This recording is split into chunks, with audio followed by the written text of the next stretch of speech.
America first. That was what President Trump said before he was sworn into office in 2023. In hindsight, what does that mean now? And then why did he have the courage to say that to the entire world? Is there more to the Iranian war? Is there a pattern to see? Today, I would like you to pan with me because there are situations rising up and people are beginning to suspect. Research, speculations are going on, and it's beginning to form a pattern based on evidence and research that probably America is positioning itself to be the biggest oil reserve of the world, or to be the biggest oil reserve of the world, yes, and the highest importer and exporter of crude oil, especially the exporting part. All this and more details with evidence with me here on Knives of Words. Let's get to it.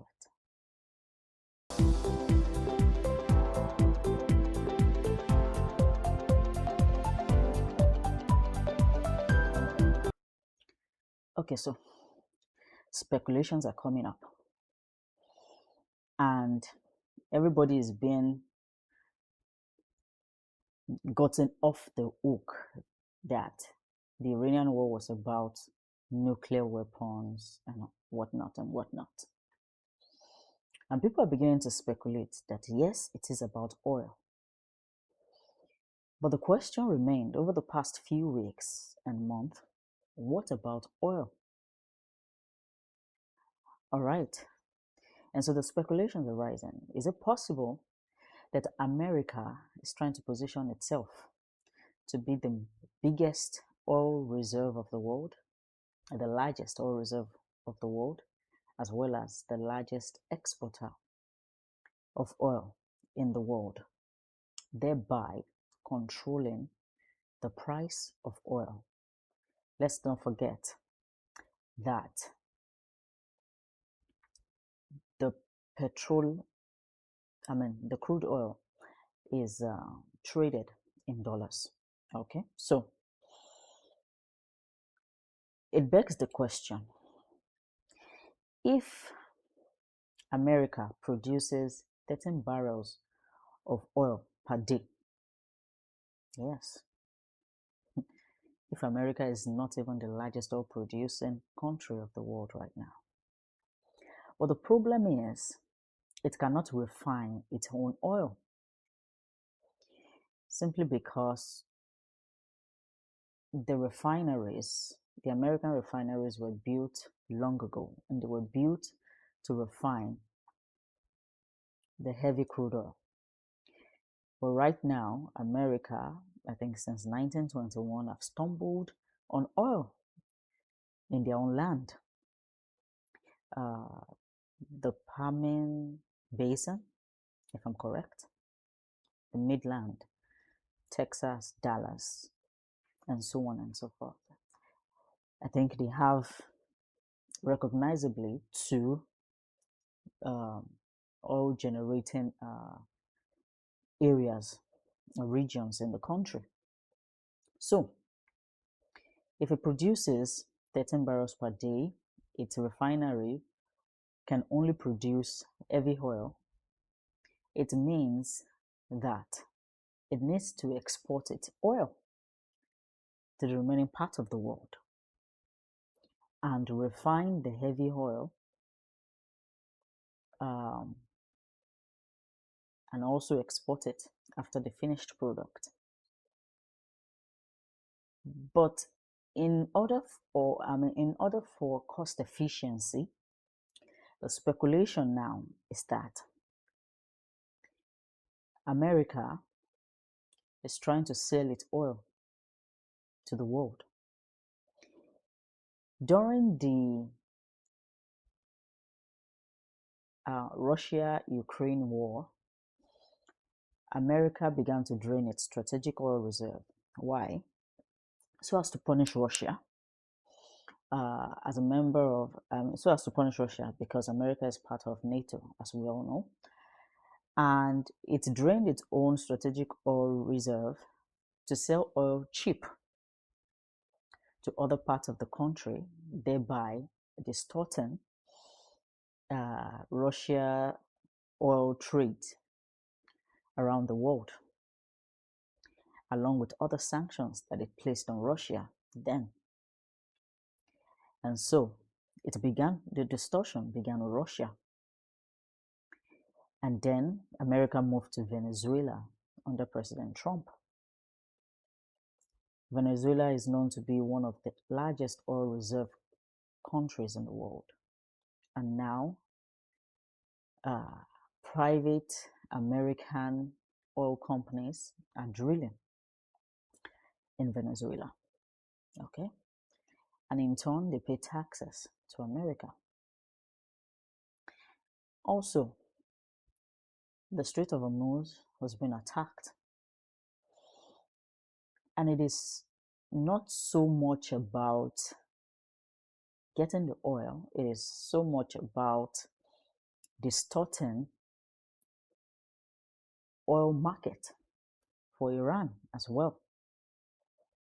If Iran cannot allow shipments of oil from the Strait of Hormuz, or let's say shipments don't want to pass through the Strait of Hormuz because of the risk, the war on the water, the ports, the Iranian ports at the Strait of Hormuz can no longer make money. You see what we're saying? Hence, it drives up the price of oil. And just as that was happening, Saudi Arabia decided to opt out of OPEC. And in deeper research, it has become obvious that in recent times, during this war, Saudi Arabia has begun to supply United States of America with oil en route somewhere else outside the Strait of Hormuz. And so, if America controls major portion of oil producing countries, it can control the price of oil and then boost the American dollar. It makes sense. Okay, it makes a lot of sense this way. And the dollar is strengthened against other currencies of the world.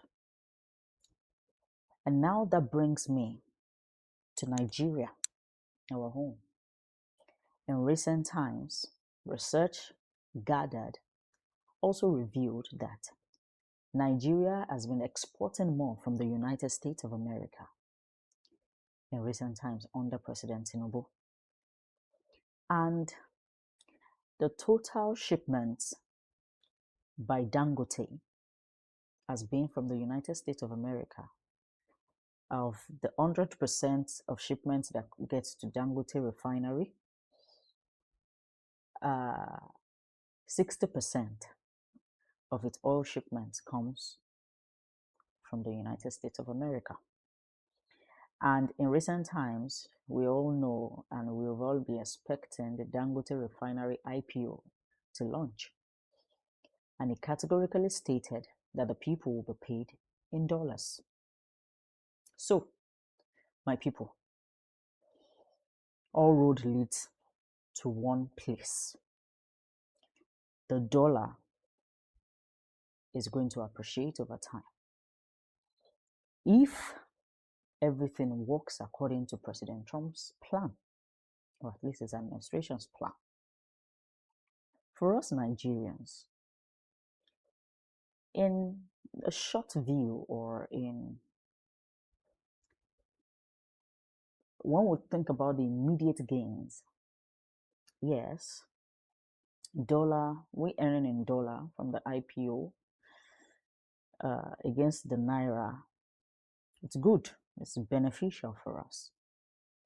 But one thing we're not looking at on the other side of it, and I think most people won't even want to look at it, is that as long as we continue and we begin to, permit me to say that, to appreciate the American dollar against our naira continues to devalue and our market economy continues to inflate. And our economy does not enrich the people. The state of situation still remains. So even if you get balance from earning in dollars, it cannot, on the long run, it affects the nation. And what you're earning, eventually, inflation is going to catch up with it. Because if you earn in dollars, you won't be spending in Nigeria in dollars, you'll be spending in naira. And then inflation continues to rise the more you earn in that dollar. So, my people, it does not look so great for the future of our children. It does not look so great for the nearest future of Nigeria. As much as we try to look at it as beneficial to our present situation, economic situation of the country, yes, we all want to make money. But is it really going to help us? Or are we making money at the detriment of ourselves? That is a question that is a food for thought for everyone to actually sit down and think about. All right. So, if the dollar appreciates, if everything works according to the plan, we are looking at nearest future America controlling oil prices across the globe. Okay, so let's come back to Nigeria. It is no longer news that Peter Obi has joined NDC from ADC. And he went on Arise TV, and during an interview, he said the reason why he left ADC is because he does not like chaos, he does not like problems, he walks away from problems. Can someone tell him that a country that he intends and desires to rule so much is chaotic, it's problematic in itself? All right. Also, I would like to address, I am not for anybody. I am not for any of the candidates, to be sincere. I have actually not found my dream person. It's just me. I've not found my dream person to run this country. So, let the best man win. Yeah. Let us bear in mind, okay? Let Peter Obi bear in mind that popularity contest is not what wins elections. You can have soldiers on media, on the social media platform, on the broadcasting media platforms. But the groundwork has to be done. The groundwork has to be done. I know it is not time for, visiting of states and, campaigning and whatnot yet. But by now, the groundworks should be going on. Tinubu already started groundworks. You have the likes of City Boys. They are not online. The City Boys are not online. They have bosses and they are mobilizing. They are actually mobilizing away from the 16% of the Igbo people that makes up the entire population of this country. Just 16%. Igbos only make up of 16% of the entire population of the country. Hausa Fulanis make up 24%. Yorubas make up 20%. And the others, the Kanuris, the Ibibios, Edo people, they make up 31%. And it is very important for us to know that the sitting government often always has its eyes on this set of people. And a very important stakeholder of this other part of Nigeria is currently a minister in Abuja, the person of Nyesom Wike. Hear what he had to say about Peter Obi. There we go.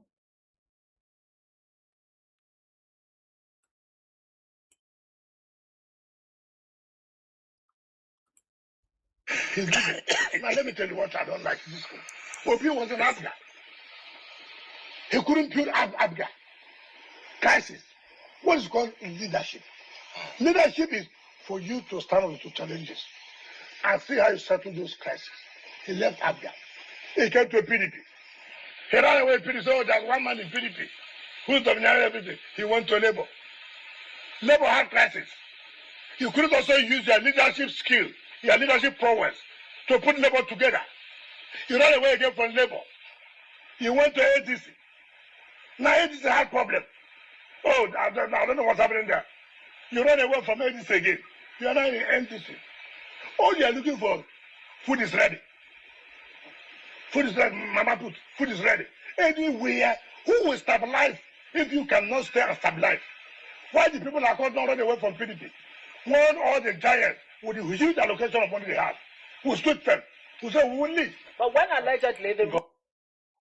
Yeah, so that's it right there, my people. Like, what is it going to do now? Because, in all sincerity, I think he had spine at ADC. The problem I'm seeing right now is the ADC Titans did not move with him. They didn't deflect with him. The likes of David Mark, Aregbesola, Seyi Makinde, El Rufai, Rotimi Amechi, they are still in ADC. Who does Obi have in NDC?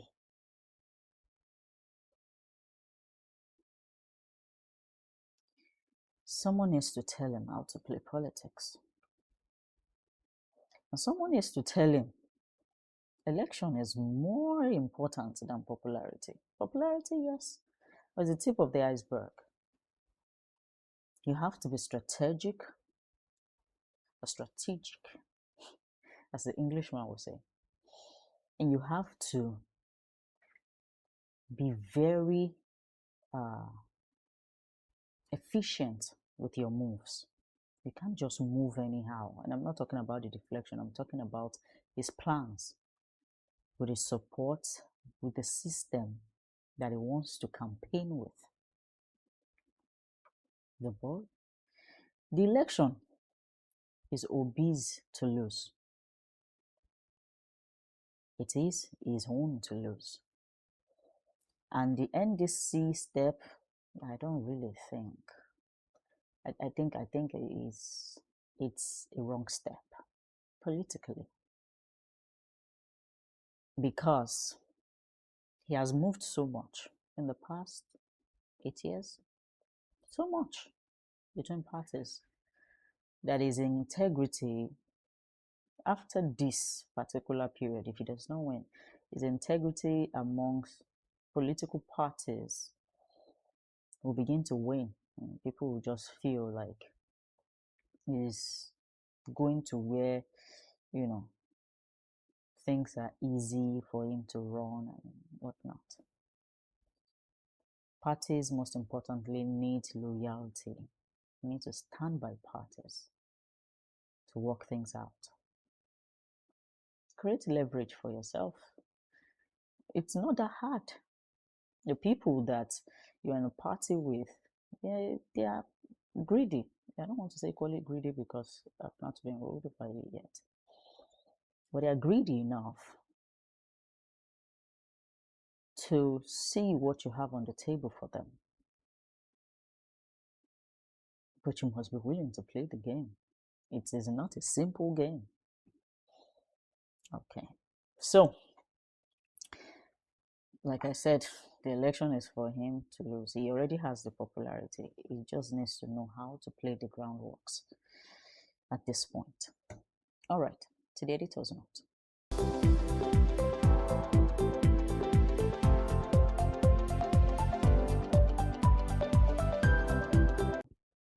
So, on the editor's note today, the previous story we saw Wiki talking about Peter Obi. An interview was conducted by Channels TV. But something struck my attention during that interview, and I'd like to show it to you. Here it is. Okay. Please, if I could just learn. I don't like what you say. Somebody using a private money. Whenever I get it, that's not public funds. No, my question is about what you are doing for average Nigerians. Hold on. And I want to draw your attention. Hold on. 1 second. No, hold on. Hold on. Let me hold on. You cannot say what you're saying. Have you seen the list of those who have allotted land? What are you talking about? Is it because this one came to the public? Do you know how many people who work in China that have land? Did you hear I that? put it to tax now. The land that you do China is public land, but it's given to as a private investment. You're making money out of the public property. Wow. Did you buy it? Oh No. God. Is it free property? It was allocated to you. You didn't buy. You didn't buy. Oof. I have the authority to say so. Why are we talking about this? Did you buy the land? Don't go there. Hold on. They said they should not do that. Don't go there, put this. Please. As a minister, the land was given to you by government, but allocated to you by government. As I came as a minister, I know how I rectify so many. Was it not correct? Yeah, the same could apply in so many cases. Hold on. You're not quarreling. But that land was given to you today. It's an investment you have made. You are making money out of it. You will not say you're not making money out of it. And the government is benefited from our business as well. We're paying you. You hear that? You came here to interview me. Is it free? Oof. Am I not going to pay for a live interview? It's not free. My God, this is so embarrassing to journalism. Do you know what this means to the journalism of this country? Like, I never knew it has gone this far. Like, I never knew the brown envelope syndrome thing has gone this far. Because what I am used to in the industry, in the journalism industry while I was there, was you go conduct interview, and by the time you are leaving, just because the person you went to interview wants you to say something good about them or write something good about them, they kind of tip you. They kind of like give you that honorarium of like, oh, thanks for coming. They give you money. They don't necessarily tell you what to do, right? But Wike stating categorically that he is paying for that interview. Did you hear him? He said, the interview you are doing, is it free? Am I not paying you? Ulofa.